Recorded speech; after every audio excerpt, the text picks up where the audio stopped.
Sure. Well, I think a project management is like really super structured. You know, you've got a start date and you've got an end date, and you've got your work breakdown structures in there and the tasks that need to help you to get you to that end date. Whereas change management is very much around people. It's very much about, yes, we've got the start date, we've got this end date, but how do we create the right awareness for people to go through that journey, whatever that change might be, whether it's an application change, whether it is a structural change, whether it's a culture change. But how do we take people from point A to point B, but what is that journey like for them? The following is a long open conversation with Shereen Williams, Director of People, Technology, Change and Innovation at Standard Chartered. We had the chance to sit and talk about many topics, like how was her upbringing journey in South Africa, which has been the little differences that she saw across the regions, what made her go into change management, and which are the current endeavors that she faces in APAC and beyond. This is On the Long with FVR podcast. If you like this thing, feel free to like and subscribe and to contribute to the channel on the description below. And now with y'all, Shereen Williams. Can you imagine that it's another day and it's another rain? Yes. It's like a season, right? Yeah, it is. It is. It's monsoon. Ah, how do you know that? So you can't, somebody told me, I didn't know. So you can't go to the East Coast. Like if you want to go to the beach or whatever, don't go to the East Coast. It's the sea's choppy, and it's flood season. Gotcha. Yeah, that happens this time of the year. Okay. That's what I heard. Because I've got family coming from Canada and South Africa Oh, in December. And now we're like, where do we go? And the only place you can really go to is Langkawi and Penang. okay. And maybe Thailand. But Bali and all of those places at the moment is not really a good place to be. Well, I guess we can start right now. Okay. 3, 2, 1. Ladies and gentlemen, welcome to another episode on The Long with FVR. Today we have Shereen. Thanks for doing this. Pleasure. Thank you for having me. Very nice that you made it here because we were just talking that there has been a lot of rains recently, and it's like, yeah, another rain, another flood, another things. But we are happy that you made it. Thank you. Thank you so much. We also want to highlight that during this time we have this architecture and all the lights on. It's like a way to enhance the experience. All of a sudden it feels like a spaceship. It does, right? Yeah. Making this conversation out of this world. I hope so. So people will be watching and they will be like, so, okay, this is a new guest. Can you tell us a little more about yourself? Yes, sure. Thank you. First of all, thank you for having me. Thank you for giving me this opportunity to be here with you. Wow. So where do I begin? It's like, how much time do you have? So I hail from South Africa. Born in Durban, lived most of my life in Johannesburg, and just before coming to Malaysia, bought a property in Cape Town, was going to move to Cape Town and skipped Cape Town and came straight to Malaysia. Oh. So that's basically the journey of where I've been physically and geographically.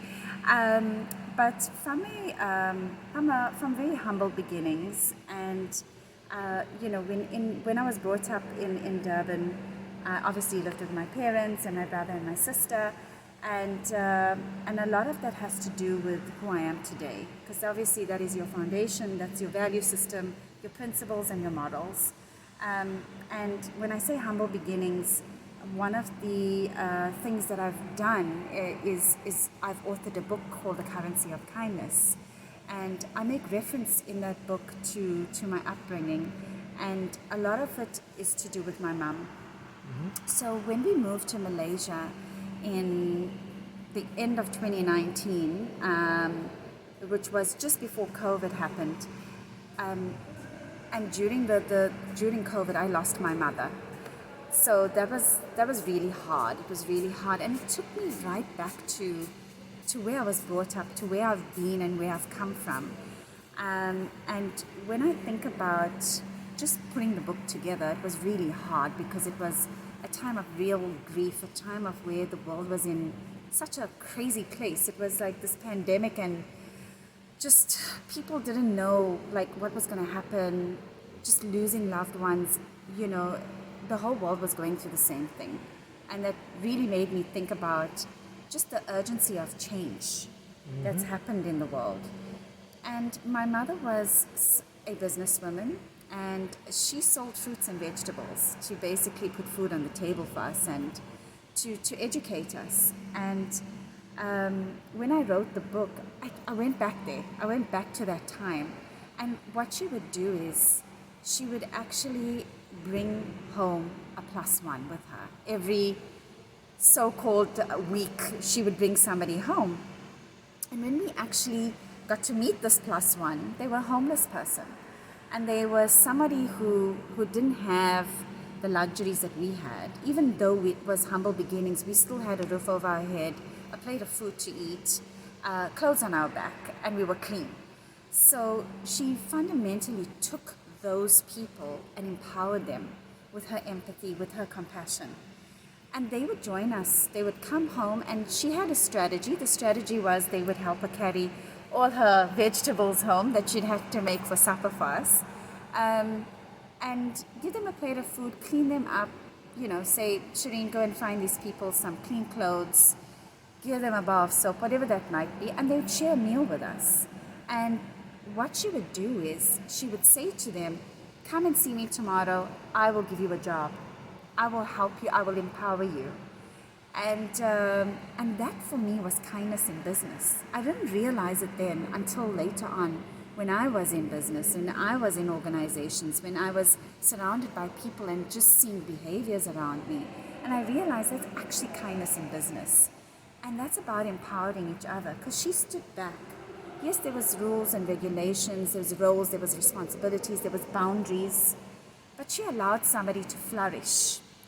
And that for me was just the pinnacle of being taken from what I know for my whole life in South Africa and brought to a new country in a pandemic. And fundamentally, you know, that's been my journey. If I had to talk to you about a professional sort of journey, I'd have to go wow. So just talking a little bit about my upbringing with you know, coming from humble beginnings. When I had finished school, there was no money to go to university. There was no money to, you know, really go and say, well, you know, you know, you've made it, you've passed your matric, now we've got money, you can go and study whatever you want to study. I never had that luxury.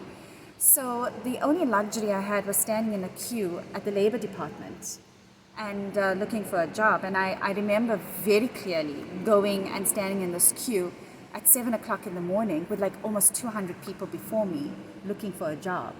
And I was 18 years old. With like, I know there was no money to really go and study. I knew that there was just one place that could hopefully help me. And South Africa was going through a transition at that time.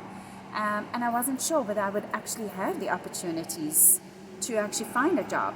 So I stood in that queue, and when I get to the people, you know, that really sort of sit down, try and find out what is it that you want to do, like what qualifications you have, and I'm like, I only have a matric certificate, I've just passed my matric, please give me a job. It was very much, so the only job we have for you is security guard. And so I became a security guard. And I became a security guard, and I was working at the International Convention Center in Durban. It was a brand new international convention center, and I was so privileged that I got to be at the front desk where guests would come in. And I would escort these guests to wherever they might go to in the building. And I met so many dignitaries. I met so many famous people. It was like, wow, did this actually really happen to me? But it was such a a moment where I was even interviewed on TV at the age of 18 Okay. with the fact that I'm meeting all of these people. How do I feel about my job? So as much as I thought, wow, I felt a little embarrassed, I would say, because I was a security guard. I realized that it actually built me up in my character. It built me up to appreciate people from all walks of life, whether it was a celebrity or whether it was a fellow security guard or whether it was a cleaner. It didn't matter who it was. I learned to appreciate everybody for what they brought. And I've got such respect for the security guards, like you have no idea. I see a lot of them here in Malaysia, and I literally know some of them by name because I understand and I know the journey that it's been. So very, very interesting with regards to how I moved from being a security guard to being the director of people and culture at an international bank. And that is grit, right? That is just grit, determination, and perseverance. Because it's not about giving up on yourself. And it's really not about listening to what others' opinions of you and taking that and creating self-sabotage for yourself. Mm-hmm. It's really about thinking about that goal, moving forward, and taking whatever you've learned with you, the good, the bad, and the ugly. I do a lot of talks about gratefulness, and a lot of people ask me, well, so when you do your gratefulness journey, do you only write down positive things? Actually, no. I really write down positive and negative, because the negative grows me. The negative tells me, maybe you made a mistake. Maybe that was not the right thing to say to someone. And I learn from that, and I grow from that. And I'm so grateful for the positive things that happen. And I think that really puts you in a place of fulfillment and just always saying, I'm trying to be better for the person that I want to become. And it's got nothing to do with anybody else, but it's actually your own investment on yourself. Like Warren Buffett says, the best investment you can make is in yourself, and really it is really in yourself. And as I grew in my professional journey, I from security guard, met people who were in recruitment, in the International Convention Center, who saw my potential, who gave me opportunities. I ended up being a PA, a personal assistant to executives, and from there I moved on into call center. I worked at the very first phone banking call center in South Africa, and I became a team leader. And so from there I moved on into properties in possession on home loans, and then went into project management, and from project management went into change management. And from change management I just grew because I found my niche. I found my passion. I found what I really loved, and that was empowering people, supporting people, and showing them that they have the potential to be who they want to be, and guiding them and helping them through that process with the coaching and mentoring, and really spending a lot of time with executives. I think if I had to go further and tell you a little bit about why I'm so interested and so passionate about bringing the kindness back into business, and there's a bottom line to that as well. So yeah, sorry, that's a mouthful, but yes. It's a very fascinating aspect of knowledge that you're sharing right now, because it's so rather a grit, determination, and the will to move forward. You mentioned also two key words: project management and change management. Yeah. Can we first define each of them, and then which is the difference? Sure. Well, I think a project management is like really super structured. You've got a start date and you've got an end date, and you've got your work breakdown structures in there and the tasks that need to help you to get you to that end date. Whereas change management is very much around people. It's very much about, yes, we've got the start date, we've got this end date, but how do we create the right awareness for people to go through that journey, whatever that change might be, whether it's an application change, whether it is a structural change, whether it's a culture change. But how do we take people from point A to point B, but what is that journey like for them? And how do we create this desire for them to want to change? By giving them the skills to grow, by giving them the knowledge that they need to, by sharing with them, actually, these are your roles and responsibilities. This is what's going to change for you. This is when you come to work today in your current state, and this is what the future looks like for you. But let's talk about how you transition. Tell us what you would like to see. Tell us what's going to work for you. And I think a lot of times in many organizations, we forget the part of change fatigue. Because there's so much happening. There's just so much happening at work, at home. We're hybrid. There's so many factors to take into consideration. So getting feedback from people and asking people, we have this application. We need you to be able to come to work, and these are the things that you would have to change in your job, but tell us how it's going to work for you. Tell us how you would like this to be implemented for you. Actually get feedback, talk, compromise, sacrifice. And it will work, because that's how you get buy-in. And if somebody understands what's in it for them, I think that you will definitely have cooperation. That's fundamental, especially nowadays when everybody starts talking about change management, and I feel that we already have a veteran in the field talking about this. Thank you. What is the thing that most people is missing about change management that you would say, this is how you fill the gap? I think a lot has to do with feedback in a psychological safe space. People, I think from an economic perspective, from where we are economically, just holding on to a job and having that job security sometimes comes with fear. And people hold back and they prefer to suffer than speak.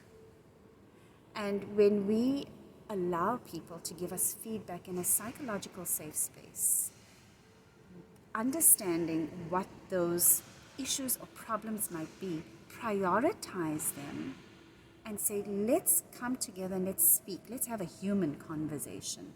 Because the human conversations are missing. That compassion and that empathy is missing.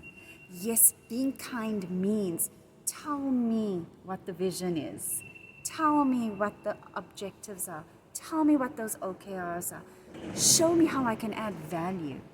And I really think that's fundamentally missing, because we are so ready to go and actually implement something.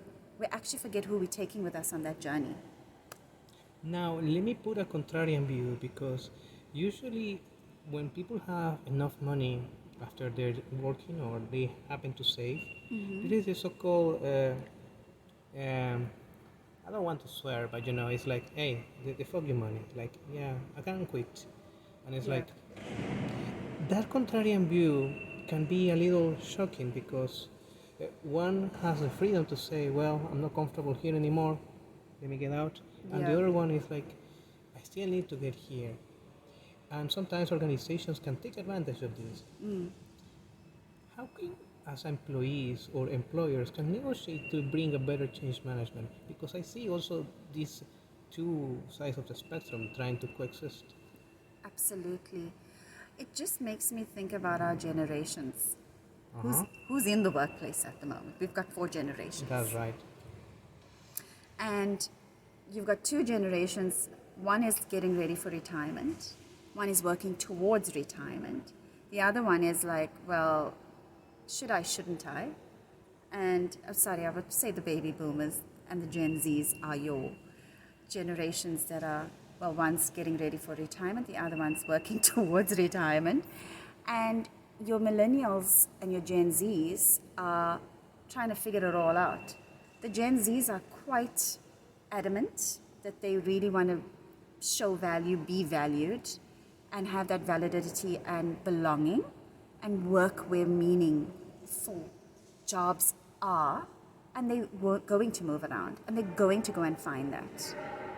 So they are not the ones that are going to stay forever. And then you've got the millennials. I always say I'm a later millennial, that's apparent to Gen Zs because I sometimes like trying to figure out, well, okay, I'm a later millennial trying to figure out how my Gen Zs are coping in this world, and I learn from them every day. So having these 4 generations in the workplace creates a little bit of, I would say, ambiguity, because everybody's got a little sort of direction that they want to go in, but it's not all in the same direction. And so if you're looking for job security, you're going to have your baby boomers and your Gen Zs that are saying, I need job security. I might have a certain amount of money, and some baby boomers might have enough money to retire, but some of them don't. So they're going to stick around.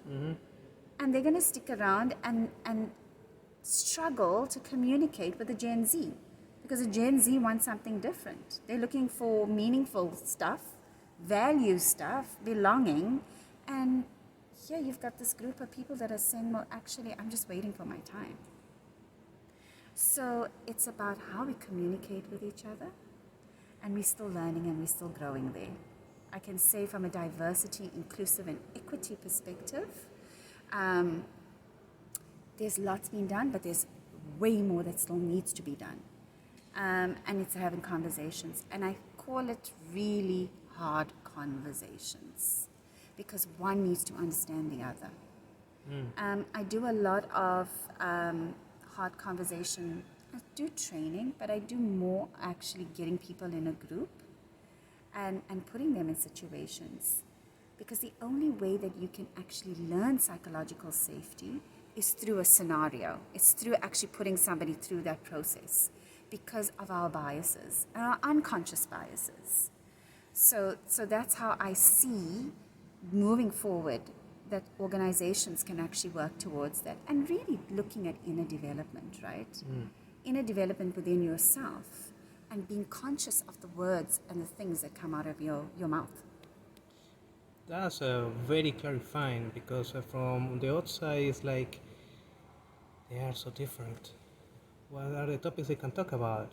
But once you highlight these particular dimensions of the capacity to earn, not only now but in the future, as a starters, that's something. That's really something. Yes. And I need to extend a little on this topic, because let's be honest, nowadays one of the bigger questions all generations are trying to answer is, do I have enough for retirement? Yes, I actually asked myself that question. And it's so individual, right? It really is individual, and you really have to become conscious of where you're going and what you want.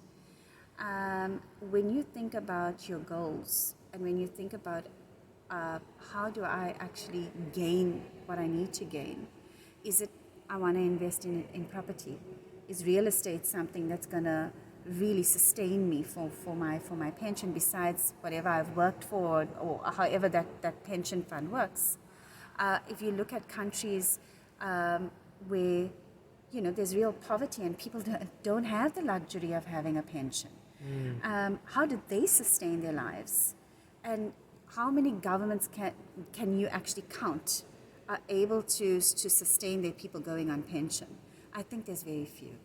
And I think, without any biases, you'd find that the Western world is actually prepared for that, but maybe not continents like Africa, or I'm not sure who else. But what I'm saying is that, are we actually prepared for that, for the baby boomers to say, I'm ready to go on pension? I don't actually know, because I really think it's quite individual, and I think that you really got to make it for yourself. You really got to understand what that means for you. And when I say that, it's almost like the ABC method. I'm not sure if you know the ABC method. So the ABC method is saying, A is fundamentals that I need to prioritize. So things I must do. B is things I should do. And C, what's so not important for me, but I can actually have. And by doing your ABCs, you can then say, okay, this is what I'm striving for. I need a roof over my head. I need a plate of food to eat. I need clothes on my back, and that's my survival. But actually, I want to go on a holiday once a year. So what do I do? How do I get that? How do I sustain myself? Do I carry on and have a little side hustle or not? And those are questions for people to actually help themselves and sort of give yourself like a 5-year plan maybe. If you can, and that's something that I can suggest. All of a sudden, Shereen sounds like a financial advisor. I do. Yeah. Now, you mentioned about Africa. And when people see South Africa, okay, they know South of Africa. But I believe the continent is bigger. So, can you tell us what people can expect once they enter Africa? Oh yeah, I would say waka waka. It's time for Africa, right? Come on, that's a 2010. Come on. It's 2023. It still sticks with us, right? As you can see, I've got my green and gold on today. Oh yeah, because something recent happened, right? Yes, and I'm a very proud South African sitting here today. I just want to say congratulations to our Springboks. You can show it a little more because is it my hair? Yep. Now yes, yes. To our Springboks, go Baka, you did it. I've got to say that was the most intense last 5 minutes of my life in a game. It was really intense, and I think the boys played such an amazing game, and I think as a nation, so proud of them. And I think it goes beyond rugby. It goes beyond winning. It's about being stronger together as a country. South Africa has definitely is one resilient nation. Is just one resilient nation, and like when I said to you, it's about grit and perseverance, and that's exactly who we are. And there's a word that we use. It's called Ubuntu. Ubuntu means I am because you are, and really it is I am because you are. So yes, Cape Town, Johannesburg, Durban, and Mpumalanga. Oh my God, I hope I'm missing out like lots, but that makes up a lot of South Africa. And then obviously as you go further up, you go into Central Africa, East Africa, West Africa, North Africa. So it's a continent of diversity. It's a continent of passion. It's a continent of people really wanting change and not being lazy for that change. And I can honestly say being African is that it's really our time. Waka waka. Yeah, 13 years in the making.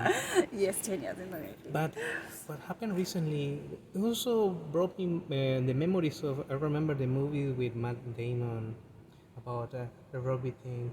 Yes. And that doesn't happen every year. It's like literally the opportunity to have something so special unites people. Yes. Tell us how was the journey of the tournament? Because I believe that at the beginning not many people were given so much focus until they began to start winning some games, right? Yeah. So I think when we first started, it was. Are you talking about this rugby World Cup? Oh wow, yeah. But South Africa certainly made a point, right? Mm-hmm. They won by a point, and a point. So it's just nail biting every single part of it. I think we started strong, and then we moved on to it was Ireland, England. Please, I'm like could be wrong here, and then obviously New Zealand, and we. And France. Sorry, France. Yes, the host nation. No one cares about France, right? We do a little because we won, but so yeah, just each game, just the winning of each game, just like the momentum, the built-up momentum to get to the final, was, and me not even being home, being here in Malaysia. It felt like I really wanted to be there. Like I really wanted to feel that camaraderie, that Ubuntu, just the yes. We say yes, and it's something that brings a nation together. And Nelson Mandela did mention that when we won the very first Rugby World Cup, when he said, sports brings nations together, it unites nations together, and it really did do that. And you can see just by when the Boks went back home and were in the airport and doing their sort of victory tours, you could just see everybody going crazy. It didn't matter who you are, where you come from, what color you are, everybody was there and everybody was supporting. So yeah. I believe there's going to be another movie after this, right? Absolutely, why not? Oh yeah, it has to be a movie, TV series, a Netflix series, Hulu, Yes. all the things. Yes, I'm yes. very happy that you got the opportunity to wear the jersey, because before we started, you were actually wondering yourself, should I wear it or not? But I'm happy that Yes. you came forward. Thank you. Thank you very much. I was like, business off, Ubuntu in. Yes, green and gold. Uh-huh. That's right. That's right. And I need to be a little more, I would say, catchy on the details, because that all the same set of colors also reminds me of another country that is around here that wears the same set during the FIFA World Cup, Australia. Ah, Yeah, they also wear that kind of set, but it's like, hey, wait a second. But they didn't play this time. So.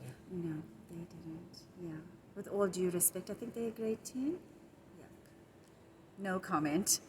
Exactly. That can be a talk for another day. Yes. I don't want to get into trouble with my Australian friends. It's fine. It's fine. It's just being diplomatic. It's like I remember talking with another friend from Australia. You can see the episodes here, Hannah. Sometimes she has this tough love with the people from New Zealand, because it's like, yeah, you're the Kiwis, and the New Zealand people, you're the kangaroos, and it's like that kind of Well, we are the Springboks. the Springboks. So it's like, yeah, that kind of thing. It's like the camaraderie of the good sport, of the fellowship, Yes, going together. absolutely. Yeah. And given that at the beginning of the section you mentioned about these lyrics from the famous Shakira song, I need to take us back towards 2010, because people still remember. Which are your memories of that particular year and that particular tournament in South Africa? Wow. So it was Italy playing Spain, and I was at the game, and it was euphoria, right? It was amazing. It was just the feeling, first of all, number one, that it's in South Africa. Number two was I'm getting to go to a game. Number three, it was just watching everybody with the South African colors and the gees and the real, togetherness. It was something else. It's such a weird thing, right? Because it's so hard to really explain what happens here. But it's such a beautiful memory. It's such a beautiful catalogue of memories to take with you. And the best memory is actually not in a picture, but it's actually physically what happens to you. Yes, we capture it in a picture, but it's what you catalogue in your mind. So that feeling you will never forget for the rest of your life. And the atmosphere of Stronger Together, still today, still with the Bokke going home with the cup, still remains, irrespective. Yeah. Now, from abroad, we saw, but we also heard something. So can you tell us what is the vuvuzelas going on? Are they still using them? Yes. I think it's synonymous with South Africa. It's our thing. Yeah, the vuvuzela is South African. And it's very noisy. And we had many, many kids in 2010 that would get up at 6 o'clock in the morning and start blowing their vuvuzela. Wow. So we had alarm clocks all the time. So yeah, crazy, loud, awesome, bringing on that atmosphere. It's a annoying but good sound. Yeah, that's true. It's like that permanent sound is like only adds more pressure to the people who are on the field, but at the same time, diamonds are made after pressure. Absolutely. Yeah. So if you are not a diamond, it's because, well, it was not enough pressure on you yet. Yes.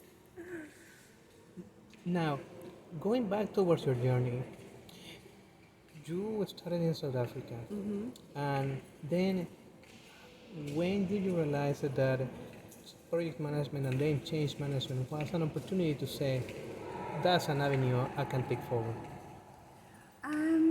So I was really introduced to change management in one of our biggest programs that we ran in one of the major banks in South Africa. And when I started seeing what the change management team were doing, I was like, wow, that really is something that resonates with me. And I would absolutely love engaging with people.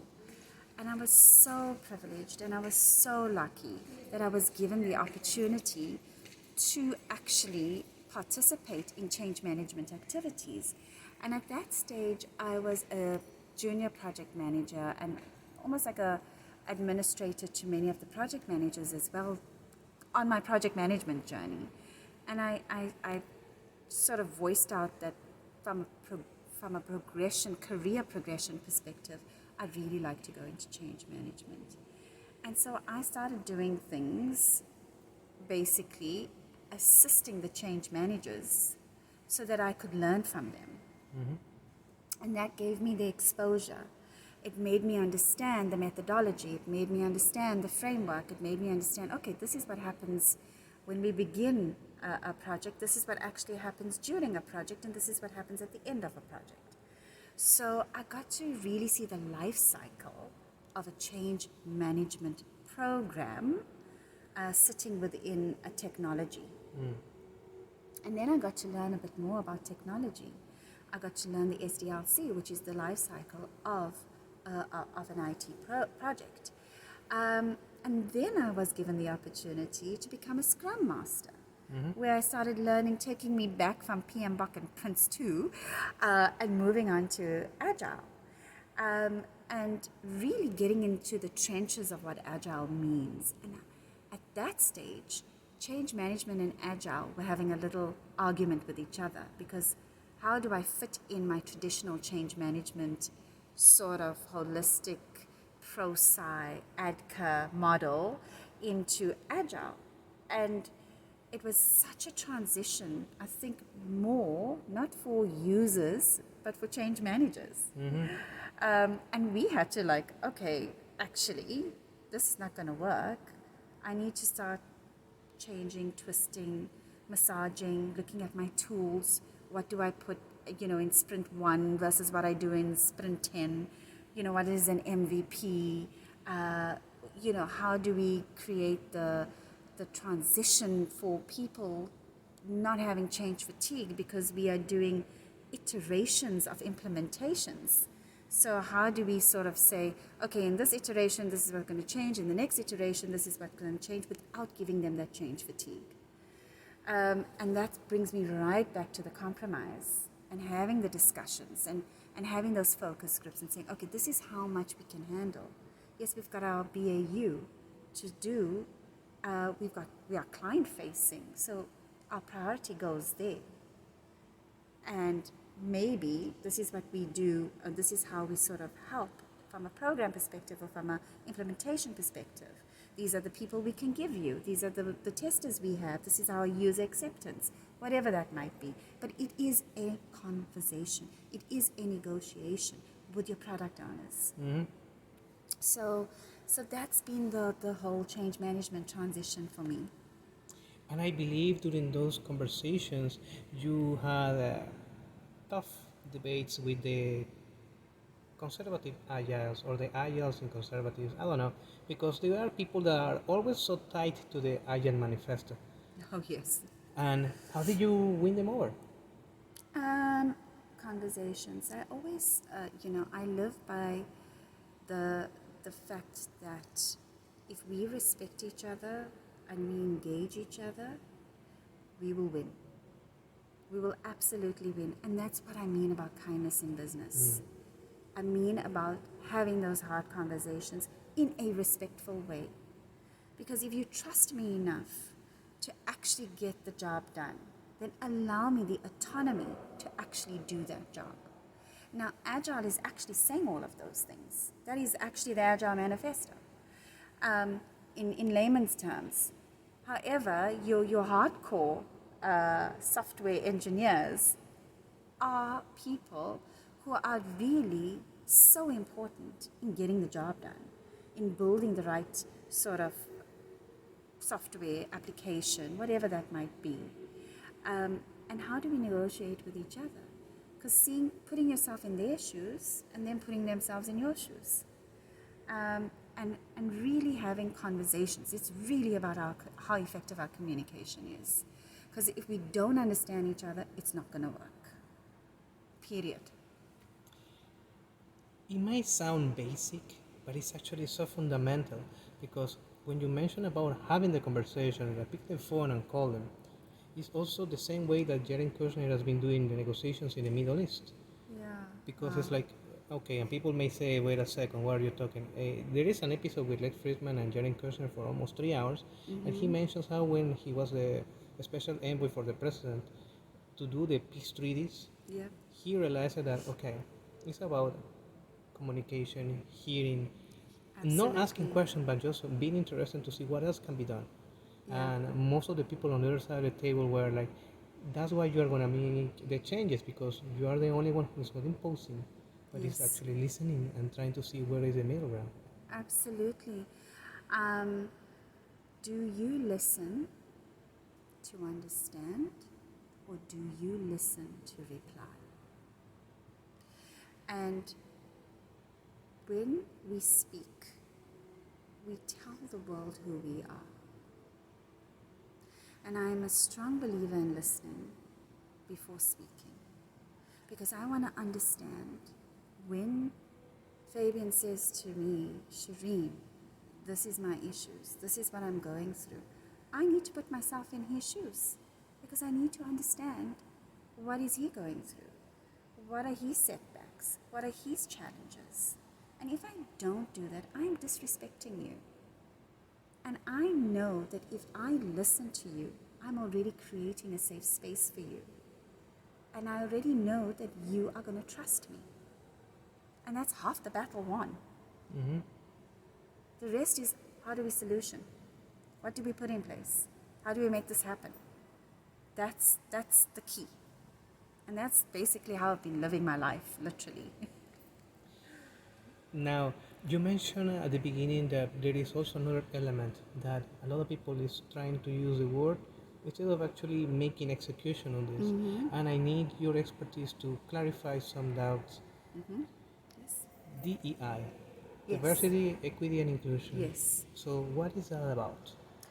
So I think, first of all, diversity, equity, and inclusion has so many different opinions and so many different definitions, and so many people interpret things about it, and people are interpreting things for their own sake, for their own understanding.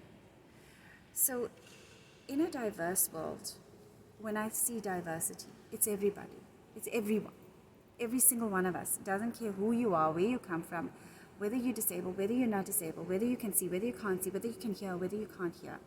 It's about that inclusivity of everybody. And it's respecting everybody for who they are. When we look at equity, for example, if we had to look at equity from a male-female sort of positions in organizations, you and I are doing the same job, but are we getting the same pay? And every single voice needs to be heard. Every single voice needs to be heard. And that's been my mantra this year. Every voice needs to be heard. Every voice needs to be heard. Because I constantly see, globally, that there would be a certain group of people that dominate something or dominate a conversation and don't allow people to go in. And I'm not saying that they're deliberately doing that, because it's unconscious bias. So you will stick to the tribe that you know, and you will stick to the tribe that you trust. But when it's time to bring others in, it becomes difficult, because how do I let go? How do I let go of what I already know? And that's the transition that we need to make, is saying, maybe I don't know it all. Maybe I need to bring in others. Maybe I need to hear another voice. Maybe I need to hear another opinion. And it takes me again back to generations. Baby boomers, maybe you really need to do some reverse mentoring. Maybe let's learn from the Gen Zs. And that is inclusion, diversity, and equity. In my opinion, it's Shereen's opinion, it's a personal opinion. The dictionary might say lots more, but I really think being kind to each other, for who we are, what we bring to the table, because I think that one of the hardest things to do in today's world is really being authentic, because authenticity has no competition. There's only one of you, there's only one of me, and we need to embrace that. And no, we're not perfect. We have flaws. And our inclusivity needs to say, okay, I'm going to take you for who you are. Human nature is that we judge. And we've got to say for ourselves as an individual, well, actually your opinion doesn't define who I am at all. I know who I am. I know how I got here. And it's such internal work. It's really internal work, and it's really about being kind to your mind. Because our thoughts do become things. What we speak actually does come up. So really, really, I would say take 3 seconds before you speak to yourself. Yes, that's true. Before you speak to others. That's a very important advice, because so many people just want to jump in, and it's like, wait a second, we are not like hunting people over there. We're just trying to make business. So that's very important. Now, you mentioned something during your answer that caught my attention as well. The mantra of the year. Yes. That means there are many mantras. Oh yeah, I have quite a few. So, can you walk through those mantras? Which was the most comfortable mantra you were with? And which is the mantra that gave you the most challenging position during that particular year? I've got a quote that I live by. And I've lived by this quote for years, and it's a quote by Maya Angelou. And she's, people will forget how you made them. No, people will forget what you did. People will forget what you said, but people will never forget how you made them feel. And when you meet somebody and you give them that experience of you, they will never forget how you made them feel. They will always remember Fabian. They will always remember Shereen. And that is one of my mantras, is to never leave anybody who I meet disheartened or really, feeling like offended in any way. I would want to understand where that person comes from first. And I think we all have an opinion. We should share that opinion. And if somebody doesn't want to hear that opinion, well, that's their thing. But you've said what you said, what's right in your heart, what's right in your mind, and you should know boundaries. Again, you should know boundaries. That's my one mantra. The other one is every voice should be heard. I really think every voice should be heard. And authenticity has no competition. And kindness is your greatness. When you contribute and when you give without wanting something in return, you will receive. No doubt about that. Because the recipient of your kindness is actually, it's infinite, right? Because that person is not expecting that kindness. But you've already touched their heart, and you already left them in a place where they will never forget how you made them feel. So yes. That's a beautiful answer, because how many times we have seen like you have the choice. You have the choice to be kind or not to. And sometimes those binary solutions leads towards paths that create different realities. Mentioning about those mantras of the year, and of course the different version of Shereen across the years, Yeah. I need to ask you across your journey, which was the most difficult compromise that you faced, and why was that one? I would say one of my biggest and hardest transitions was actually moving to Malaysia and making that decision of leaving an aging mother and father who I actually lost. And I couldn't go to funerals. And in hindsight, you think, well, why did I do that? You know, why did I go? I should have stayed. But I obviously had this opportunity, and I love Malaysia. I always say, you know, Malaysia has adopted me. The people are amazing. It's wonderful. And going through this whole process through a pandemic was really hard. It was really hard. I struggled with grief. I struggled with having a child stuck in South Africa for a year and a half and not seeing her.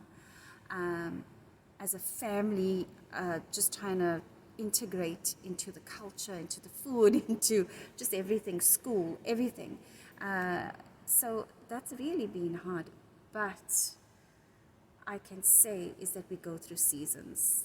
We really go through seasons, and that was my season of growing up. I literally grew up in those 2 years. Like, I went from this person to this person, and I grew internally. And that's what I'm so grateful for. Because like I said to you, a lot of people say, oh, you know, do you only write positive things in your gratefulness journal? No, I really wrote about that hardness. And it was tough. I had to be tough with myself. Because I brought an entire family here. I told them to give up everything that they knew, and I brought 4 other people here. And I took that upon my shoulders. So I had to make peace with the fact that, yes, I lost the most important person in my life. And that was hard. That was really hard. And writing the book helped in the grief. I got to a stage where I actually couldn't sell the book because I felt guilty, because it was like, here's my grief in the book. But I actually didn't really write about the grief. And so yeah, that's really been hard. That was hard. Sorry. It's all right. Holding It's the all tears right. back. It's all right. So you mentioned also something that reminds me of David Goggins, because when he wrote his memoir, realized that, wait a second, I'm signing this, and this is my best work yet. And the reward is not in how much I can get from the book, but it was inside the book. Exactly. And I can see right there that it's not about the grief, it's about the reward that you got, like on alchemy, Yes. what you got from this. It's because it's like a fuel that ignites a fire to keep moving. And I believe that's the wishes of our parents, like, hey, go and be happy, go and be free, go and see the world. There is so short time that we don't have enough time. As humans, we don't have enough time, and we need to capitalize every time that we have available. So, congratulations on the book, because not many people actually do something, and I'm led to believe that you're going to share a link later so we can Yes. actually get access to the book. Thank you. I will do that. Thank you so much. Oh yes, absolutely. Yeah. So talking about compromises and talking about coming to this region, which are the little differences that you find between Africa and Southeast Asia? Well, first of all, I must be honest, I was very excited to know that there was Nando's here. Ah, Yes, Nando's comes from South Africa. Many people didn't know that, even though in every single Nando's it actually says it's from Johannesburg. I think the diversity and the inclusiveness is definitely the same. The people here are very accommodating. And the people in South Africa are extremely friendly, and they are so hospitable, which I see a lot of it here as well. And I must be honest, you cannot beat South African food. Like, you just can't. So yeah, You can say that straight to the camera. yes, South African food is like, it's the best. No offense to anybody. It's fine. They already know it. They already know it. For example, how to trigger a Malaysian. This is simple. Oh yeah, I'm so sorry. This is okay. You mentioned, oh, this food must be good. It must be from Thailand. Everybody says yes. It's good. We know Yep. it. We know it. The food is better. When you say, this food is good, must be from Singapore. Everybody stands up. It's like, what is going on with you, man? But hey, it's something that they already know. Yeah. Coming from Houston, Texas, it's like, okay, I miss the barbecue. I miss going to a park and yes. cook my brisket. I can adapt and everything. But you get by. You do. You get by. I know nasi lemak. I don't really eat it, but I do know it. And I like the chicken fried rice. Yes. Oh, and the fried mihun I can do. Yes. All of a sudden, you have a new portfolio. I do have a new portfolio of food. You cannot beat a South African braai, right? Done deal. But like a South African braai in South Africa with South African meat. Yep. That's very important. Yeah, I think that's the most important. Tell us a little more about the future work that you're doing, because I believe one book will not be enough. There is always people that are keep grinding, they are keep doing. So tell us about those things. So I think that as I'm learning, as I'm growing, as I'm unlearning, as I'm reimagining all these wonderful words, I think there's like, oh my God, there's like a ridiculous amount of self-help books out there. So there's such a wealth of information. I'm grappling with what is it that people would actually want to know. And so I would really like to make a human book. I would I mean, I know there's podcasts and all of that, but I want to make a human book. And the human book is an evolution of what's happening with people. And what is it that you want to know? What is it that you want to talk about? And it's almost like a book on different perspectives, because that brings me back to diversity, equity, and inclusion. Because if you think about a book, right, it's one person's opinion or one person's idea, which is great. No problem, do that. But what about having many voices? And that's why I say my mantra is every voice should be heard. So why can't we have a human book where people's voices are heard, where you went through an experience and I went through an experience, and this is what it's taught us, and maybe it's going to help someone. So that's my idea. That's my next idea. I hope nobody steals that idea.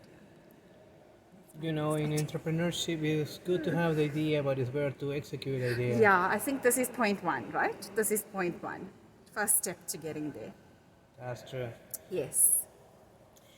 Given these perspectives, I believe that there's going to be people that will say, okay, diversity, equity, inclusion is good, but there will be also other people who will say, no, that's a narrative from certain people, we don't want to hear that.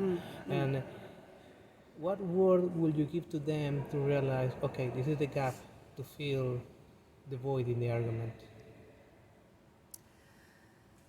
So I think that if we don't allow for that, if we don't allow to be heard, if we don't allow for people to be who they need to be, then we're heading for disaster. And I'm going right back to our generations again. The Gen Zs are not going to allow that anyway. They're going to say what they need to say, when they need to say it, how they need to say it. Social media it's there. And you already see diversity, you already see inclusivity, you already see equity, and you already see the opposite of that as well. So there's opinions everywhere. It's how you digest that. It's how you internalize that. And yes, you're going to have the haters and you're going to have the lovers. And you're going to have that in every single thing that you do, in every single sphere that you're working in, you're going to have that. As an individual, internally, at your own sort of response back to things, really it's up to you. It's really up to you and what comes out of your mouth and what you're saying in your mind. So yeah, that's the gap that needs to be filled, is actually within ourselves, that inner development within ourselves. And you know that I'm working with the inner development goals, which is the acceleration of our 17 SDG goals with the United Nations. And fundamentally, it's looking at thinking, relating, collaborating, acting.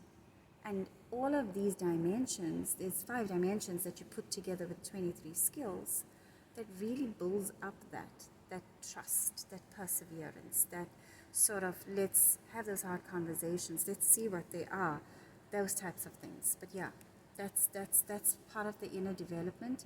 And how do we use it? How do we use it in communities? How do we use it in SMEs? How do we use it in organizations? How do we use it in universities? Because every single person is impacted by their inner development. And that is the key to closing so many gaps, especially poverty. Just look at what's happening in the world around us. The highest currency right now is peace. Really, it's the highest currency. Everybody is looking for that, outside and inside.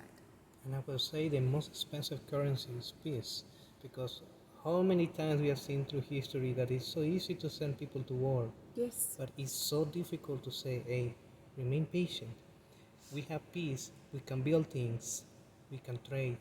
Yes. And it's like, that's the better way. The only way you can win in peace is to make a better product that people across the globe wants to consume. Yeah.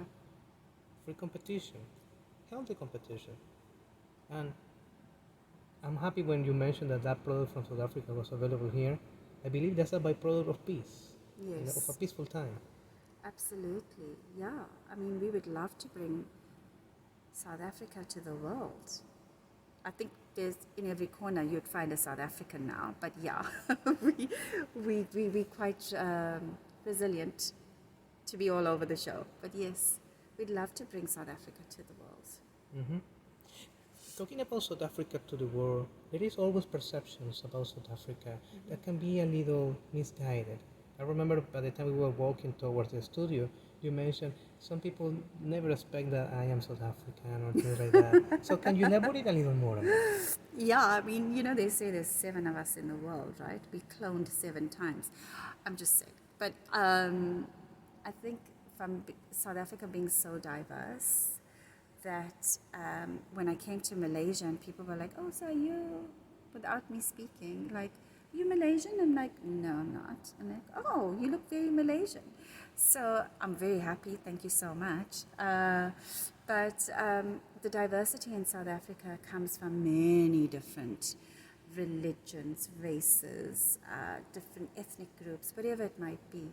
And that's because I suppose we were the middleman for the ports. So you had everybody coming across Cape Town and doing their trades and whatever that might be in the old days. And they made tons of babies. Became a diverse nation. Mm-hmm. And created many of us. Oh yeah, that's true. That's true. The point of having always a new generation coming, that means that across this discussion we realize that there are inherent problems for each generation. Mm-hmm. Based on your experience, what do you think the new generation will be facing the most?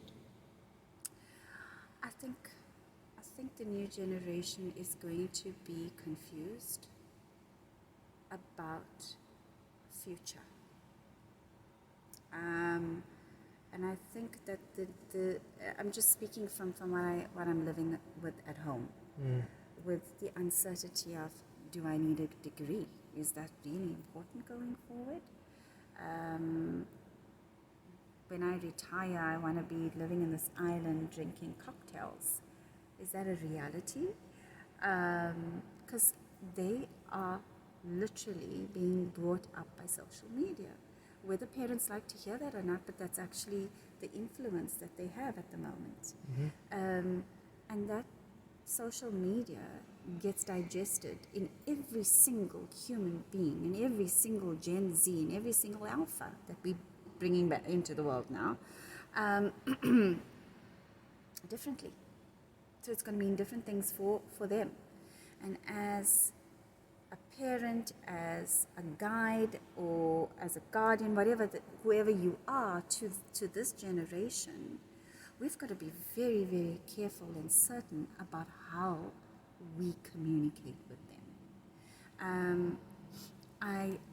I've become a friend to my kids, and then I have to understand that there's boundaries, because I'm still your mother. But I can only help and guide, because I really think that this is a little bit of a confused, even though they want meaning and they want validation and they want belonging and they want all of these sort of humanistic emotions to happen for them. They're also quick learners, taking it, going with it, proving themselves right, creating the solutions, saying, well, okay, sometimes you think to yourself, well, it took me about a year to figure out that job. They're like, within a month, they already know it, like, what's next. So they are so in tune with everything. It's like, but where am I going? It's like, what are those goals for me? Can I think 5 years from now? I don't think so. I don't think that they can think 5 years from now. But they know that they're going on the island drinking the cocktails when they retire. I see that. Yeah, it can be a very interesting scenario to live by, because so many realities going on. And given that we talked a lot from your journey, there will be people watching you. Among those, there will be young people, young Shireens watching you. So what piece of advice would you give to your younger self? Oh, wow. Somebody else's opinion of you doesn't define you. Really, really getting proper, effective communication skills is a big deal. Really understand how you need to communicate, whether that's written, whether that's social, whether that's verbal, whatever that might be. Really get effective in your communication skills. Be authentic. Everybody else is taken. That's a beautiful way to close the episode. Remind us yourself the title of your book. The Currency of Kindness. I love to read that book. Thank you very much for doing this. I really enjoy doing this. Thank you for having me. And for people out there, please stay safe and see you when I see you.